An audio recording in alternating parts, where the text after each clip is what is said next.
زندگی میں پریشانیاں اور مصیبتیں لانے والے گناہوں میں سے سب سے بڑا گناہ کسی کا دل دکھانا، کسی کو پریشان کرنا، کسی کی زندگی الجھنوں میں ڈال کر، پریشانیوں میں ڈال کر خود خوشیوں کی امیدیں لگانا۔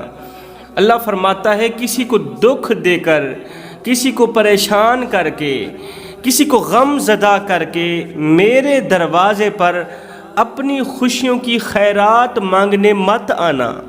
اور سنو، کسی کو ایک پل کی خوشی دے کے پھر اپنی پریشانیوں کی فکر مت کرنا۔ پھر میں رب جانوں تمہاری پریشانیاں جانے، میں تمہاری زندگی میں سے پریشانیوں کو دور کر دوں گا، ٹینشنوں کو دور کر دوں گا، تمہاری زندگی کو خوشحالیوں سے بھر دوں گا۔ 3 گناہ ایسے ہیں جو زندگی میں پریشانیاں لاتے ہیں، مصیبتیں لاتے ہیں۔ ان 3 گناہوں کی وجہ سے گھر کا رزق کم ہوتا ہے، رزق میں سے برکت اٹھا لی جاتی ہے، گھر کو پریشانیوں کی دلدل میں پھنسا دیا جاتا ہے، مصیبتوں کے سمندر میں غرق کر دیا جاتا ہے۔ وہ کون سے 3 گناہ ہیں؟ نمبر 1، کسی کو دکھ دینا، کسی کا دل دکھانا، کسی کو پریشان کرنا۔ ایک بادشاہ تھا، وہ اپنے بیٹے کو کسی عالم دین کے پاس لے گیا۔ وہ عالم دین بڑے ہی نیک دل انسان تھے، اللہ کے ولی تھے، متقی پرہیزگار تھے۔ بادشاہ نے کہا، عالم دین صاحب میرے بیٹے کو اچھی تربیت دیں، میرے بیٹے کو تعلیم دیں، میرے بیٹے کو اٹھنا بیٹھنا سکھائیں، میرے بیٹے کو قرآن مجید کی تعلیم دیں، تاکہ میرے مر جانے کے بعد یہ اقتدار سنبھال سکے، یہ اقتدار والی کرسی سنبھال سکے، میرے منصب پر فائز ہو سکے۔ بادشاہ اپنے بیٹے کو عالم دین کے سامنے بٹھا کر گھر کو چلا گیا۔ اب عالم دین نیک دل انسان تھے، عالم دین نے خوب کر کے بادشاہ کے بیٹے شہزادے کو دین کی تعلیم دی، قرآن کی تعلیم دی، اچھی تربیت دی، عمدہ تعلیم دی۔ عرصہ گزرنے کے بعد اس کا بیٹا حافظ قرآن بھی بن گیا، عالم دین بھی بن گیا۔ آج پڑھائی کا آخری دن تھا، تعلیم بھی مکمل ہو گئی، دستار بھی ہو گئی۔ آج شہزادے کا خوشی کا دن تھا کہ آج اس کی تعلیم مکمل ہو گئی تھی۔ دستار کے بعد، تعلیم کے مکمل ہو جانے کے بعد، استاد محترم نے اس شہزادے کو کمرے کے اندر بلایا۔ جب شہزادہ کمرے کے اندر داخل ہوا تو استاد محترم نے کنڈی بند کر دی۔ اب سوٹا اٹھایا، خوب پٹائی کی شہزادے کی۔ استاد نے اپنے شاگرد کی خوب پٹائی کی، اسے اتنا مارا کہ لہو لہان کر دیا، اس کا جسم زخموں سے چور چور کر دیا، بے وجہ مارا۔ اس شہزادے کا کوئی قصور بھی نہیں تھا، اس کی کوئی غلطی بھی نہیں تھی، حالانکہ آج تو اس کے لیے خوشی کا دن تھا، کیونکہ آج اس کی تعلیم مکمل ہو چکی تھی۔ اسے اتنا مارا کہ اس کا جسم زخموں سے چور چور کر دیا۔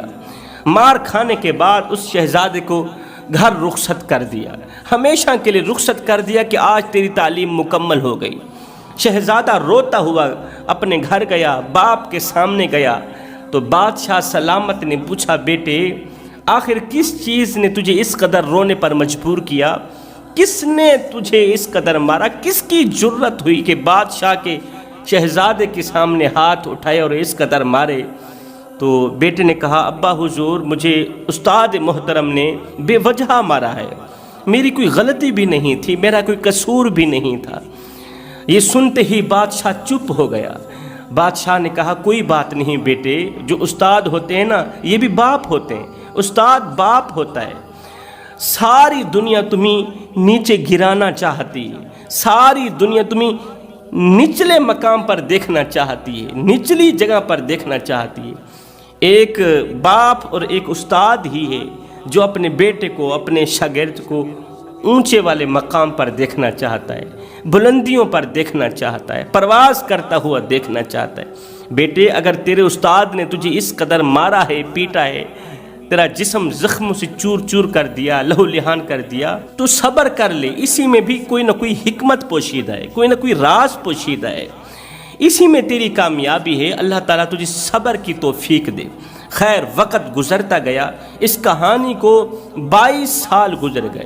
22 سال گزر گئے، بادشاہ سلامت کا انتقال ہو گیا۔ بادشاہ کے انتقال کے بعد اب اسی شہزادے نے ہی اقتدار سنبھالنا تھا، حکومت سنبھالنی تھی۔ اب شہزادہ جیسے ہی با اختیار ہوا، با اقتدار ہوا، شہزادہ جیسے ہی اقتدار والی کرسی پر بیٹھا تو شہزادے نے فوراً ہی آرڈر دیا، حکم دیا کہ جلدی جاؤ میرے استاد کو لے کر آؤ، میرے استاد کو میری عدالت میں پیش کرو جس نے مجھے بے وجہ مارا تھا، بے وجہ پیٹا تھا۔ میں روتا رہا، چیختا اور چلاتا رہا، میرے استاد کو ذرا بھی رحم نہ آیا مجھ پر۔ جاؤ نا میرے استاد کو لے کر آؤ، میں اپنا بدلہ لے لوں، اس لیے کہ پہلے میں بے اختیار تھا، اب با اختیار ہوا، اب میرے پاس اختیار ہے، میرے پاس اقتدار ہے۔ وزیر مشیر دوڑتے ہوئے گئے۔ اس وقت استاد بوڑھا ہو چکا تھا، استاد کی داڑھی سفید ہو چکی تھی، بھویں سفید ہو چکی تھی، استاد کے بال سفید ہو چکے تھے، استاد بے قوت ہو چکا تھا، کمزور لاغر ہو چکا تھا۔ استاد کے ہاتھ تو تھے مگر کانپتے تھے، آنکھیں تو تھیں دیکھنے کے لیے کمزور تھیں، کان تو تھے سننے کے لیے کمزور تھے۔ استاد لاٹھی کا سہارا لیتے ہوئے چلتے ہوئے بادشاہ کے بیٹے کے سامنے آیا۔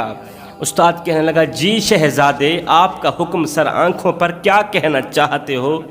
تو شہزادے نے کہا، استاد جی اب میں شہزادہ نہیں رہا، میں بادشاہ بن گیا ہوں، اب میں بے اختیار نہیں رہا، میں با اختیار بن گیا ہوں، میں با اقتدار بن گیا ہوں، اقتدار کی کرسی پر بیٹھا ہوں، بادشاہت سنبھالی ہوئی ہے، میں نے حکومت سنبھال لی ہے۔ بیٹے مجھے بلانے کی وجہ کیا تھی؟ مجھے بلانے کا مقصد کیا تھا؟ کس مقصد کے لیے تو نے مجھے بلایا؟ تو بادشاہ نے کہا، شہزادے نے کہا، استاد محترم 22 سال کا عرصہ بیت گیا ہے، چونکہ زیادتی نہیں کی تھی، میرا قصور نہیں تھا، مجھے بے وجہ مارا گیا تھا، میری کوئی غلطی نہیں تھی، تو نہ میری روح سے درد گیا ہے، نہ تو میرے جسم سے درد گیا ہے، نہ ہی تو میرے دل سے وہ درد گیا ہے، تو وہ بدلہ لینے کے لیے میں نے آپ کو اپنے پاس بلوایا ہے، کیونکہ پہلے میں بے اختیار تھا، آج میں با اختیار ہوا ہوں۔ جیسے ہی میں نے اقتدار والی کرسی سنبھالی تو فوراً ہی سب سے پہلے آپ کو ہی بلایا ہے، کیونکہ آپ کا دیا گیا درد مجھے سونے نہیں دیتا تھا، آپ کے مجھ پر برسائے ہوئے سوٹے مجھے سونے نہیں دیتے تھے۔ استاد نے کہا، بیٹے کتنا عرصہ گزر گیا ہے تجھے مار کھاتے ہوئے، کتنا عرصہ گزر گیا ہے تیرے اوپر ظلم ہوتے ہوئے۔ بادشاہ نے کہا، استاد محترم 22 سال کا عرصہ گزر گیا ہے، لیکن کیا کروں، وہ درد بھولنے کو نہیں آ رہا۔ استاد محترم میری زیادتی تو بتائیں، میرا قصور تو بتائیں، آخر میں نے کون سی ایسی غلطی کی تھی کہ آپ نے مجھے اس قدر بے وجہ مارا تھا کہ میرا جسم لہو لہان کر دیا؟ میں ہاتھ جوڑ جوڑ کے خیرات مانگتا رہا، بھیک مانگتا رہا کہ مجھے معاف کر دو، میں نے تو کوئی ایسی غلطی نہیں کی تھی، آپ کو مجھ پر ذرا بھی رحم نہ آیا، مجھے بتائیں میں نے کون سی ایسی غلطی کی تھی؟ یہ سنتے ہی استاد محترم کی آنکھیں نم ہو گئیں، استاد کی آنکھوں سے آنسو چھم چھم برسنے لگے۔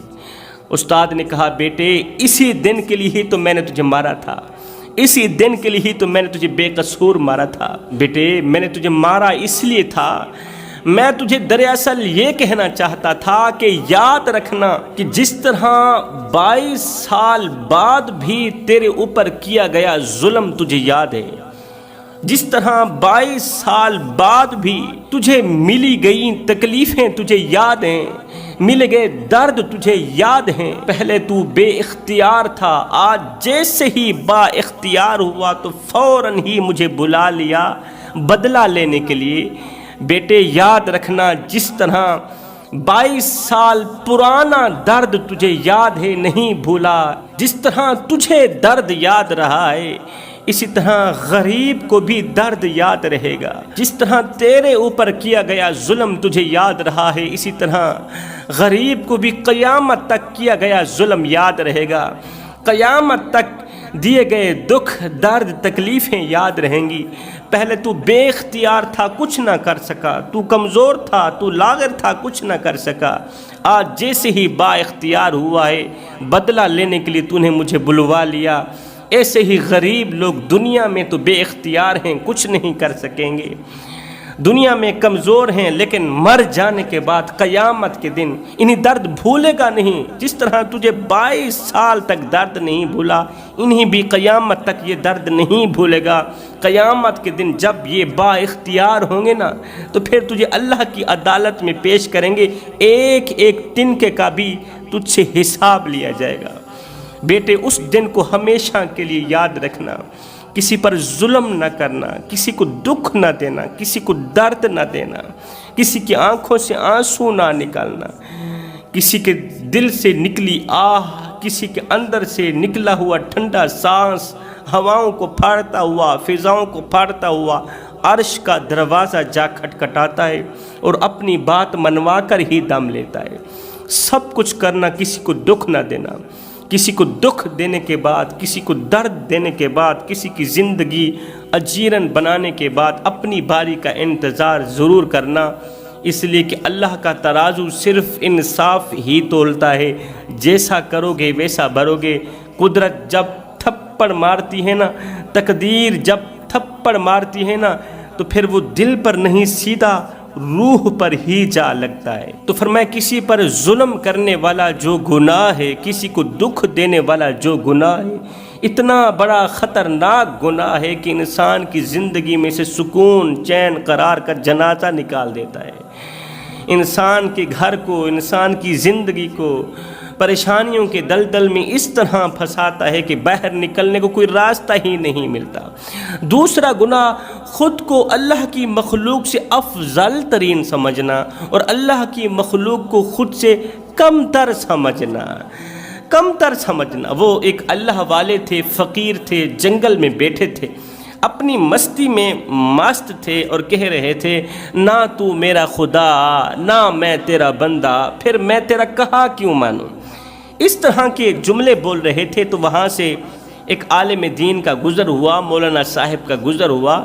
مولانا صاحب نے جیسے ہی اللہ والے کے یہ جملے سنے کہ نہ تو میرا خدا، نہ میں تیرا بندہ، پھر میں تیرا کہا کیوں مانوں، تو گزرتے ہوئے مولانا صاحب نے کہا کہ یہ کافر ہو گیا ہے، کفر کا فتویٰ دے دیا۔ اللہ والے نے جیسے ہی سنا، اٹھا دوڑ کر مولانا صاحب کے قدموں پر جا گرا۔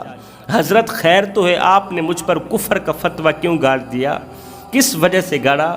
کہا اس لیے کہ میں نے سنا ہے کہ تو کہہ رہا تھا نہ تو میرا خدا، نہ میں تیرا بندہ، پھر میں تیرا کہا کیوں مانوں۔ یہ تو کافر لوگ کہتے ہیں، ایسا کہنے سے تو انسان کافر ہو جاتا ہے، مسلمان بھلا کیسے کہہ سکتا ہے؟ اس اللہ والے نے کہا، او مولوی صاحب، پہلے ذرا غور تو کر لیتے، اچھی طرح سن تو لیتے کہ میں کس کو کہہ رہا ہوں، میں بھلا اپنے رب کو تھوڑی کہہ رہا ہوں۔ مولوی صاحب نے کہا کس کو کہہ رہے تھے؟ اللہ اکبر۔ اللہ والے نے کہا کہ میں تو اپنے نفس کو کہہ رہا تھا، میں تو اپنے نفس امارہ کو کہہ رہا تھا۔